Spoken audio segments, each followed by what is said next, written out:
So I'm going to make some onion powder, and I'm starting out with some onions that are just coming into season. These are what I used last year. This was a big experiment last year. I just did it on a whim. Dehydrate the onions and then put the dehydrated onions into my food processor and make a powder out of it.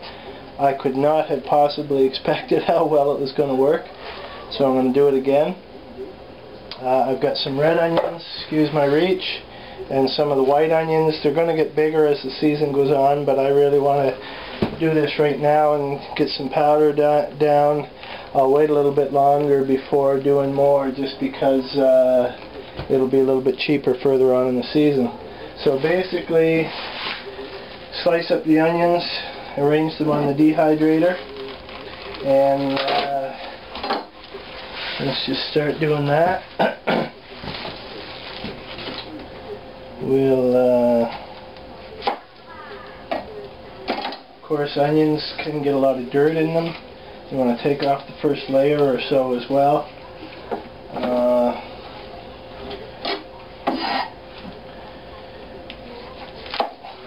I'm going to, just to be frugal, I'm going to take it fairly far up the stalk. I could probably even do some of the stalk. I may do that too, do a little bit of the stalk.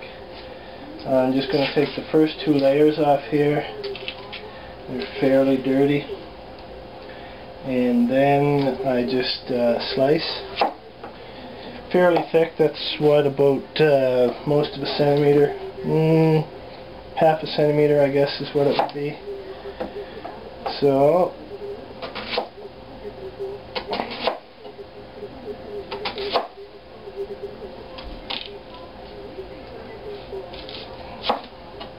no, should have done it starting in the end. Alright, so then, when you're arranging them on here, I'll just kind of hold it up like that. You can put the whole slice on, but it will dehydrate faster if you separate it into rings, because you'll get more exposure to surface area of the onion. It will still work. I tried it both ways last year, and the other way works. So you can put some of the smaller rings inside the bigger rings to get more in here, and that's basically all you do. So I'm going to do some slicing, some arranging. We'll get her stacked up there, and then we'll show you what it looks like.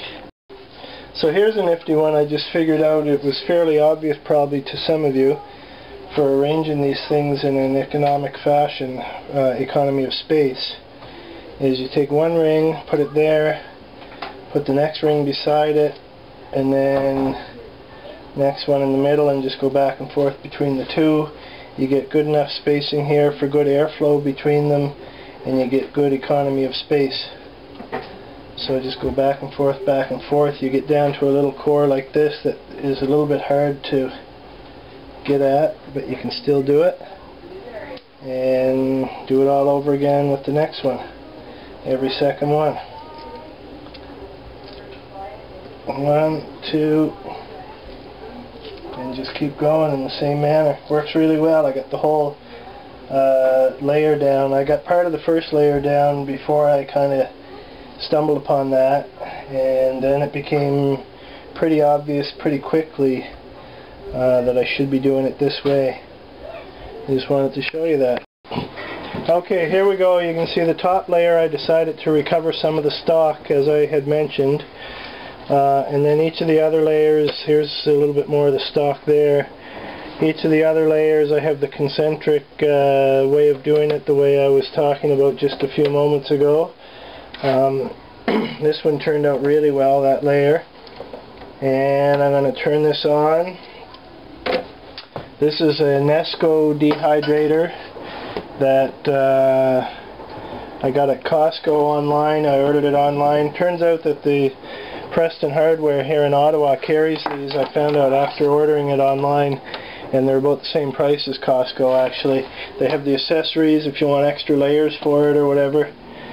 So it says here for fruits and vegetables 135 Fahrenheit or 57 Celsius.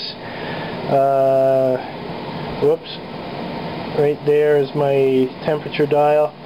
Set it for what it says for fruits and vegetables. I wonder now, there's also a setting for herbs and spices. I wonder if I should use that one. I can't remember what I did last year. I'll keep it on fruits and vegetables setting. One thing I was really amazed with, I'd heard so much about if you dehydrate herbs and onions and that sort of thing, you lose so much of the aromatics and the flavor.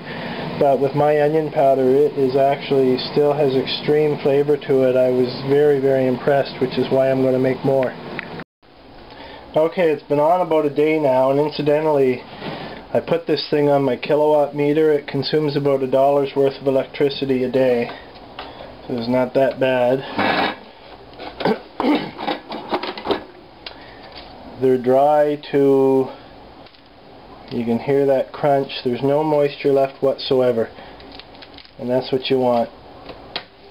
And down here, same thing. I'll just check down a few layers.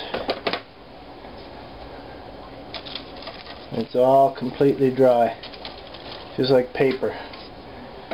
So then what we do is, we're going to be unloading it from there and putting it into my little mini chopper here. And that's what's going to turn it into powder. Pretty easy, really. So let's see.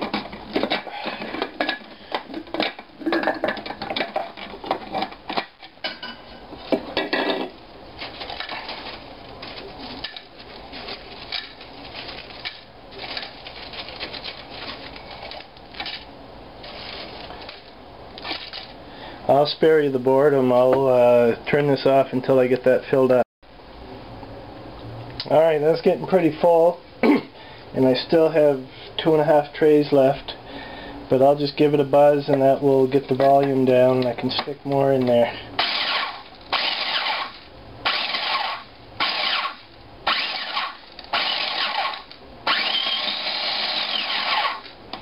There, volume's down, and I can start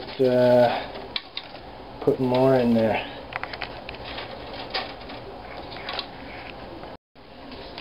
Alright, it's full again. I'm going to buzz it down again. I got 1 tray left.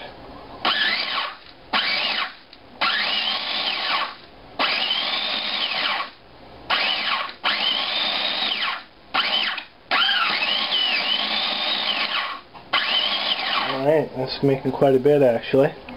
Alright, 1 more tray.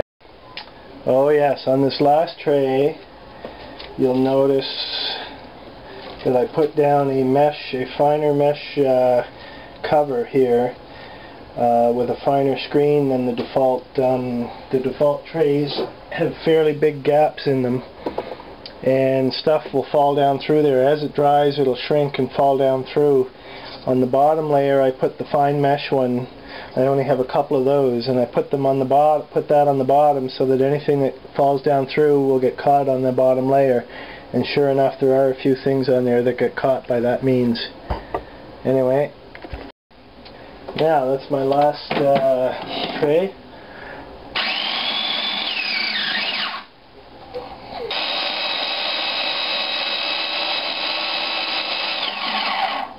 So I have this mason jar fresh out of the dishwasher. And, whoops. And I have my canning funnel from Lee Valley, my stainless steel one. Let's see what we get here. Gotta be more than a cup there. Nothing on the lid.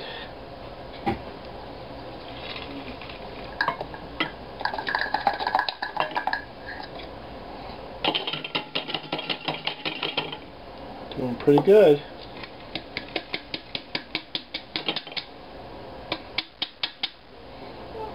There. That's about half full, that jar, so it's about a cup. Let me see, I'll show you here. Really good onion powder, too. And that'll keep indefinitely. And I'll keep it dry, and it'll keep for a really long time. There you go. Not quite half full. That's probably 3/4 of a cup of onion powder.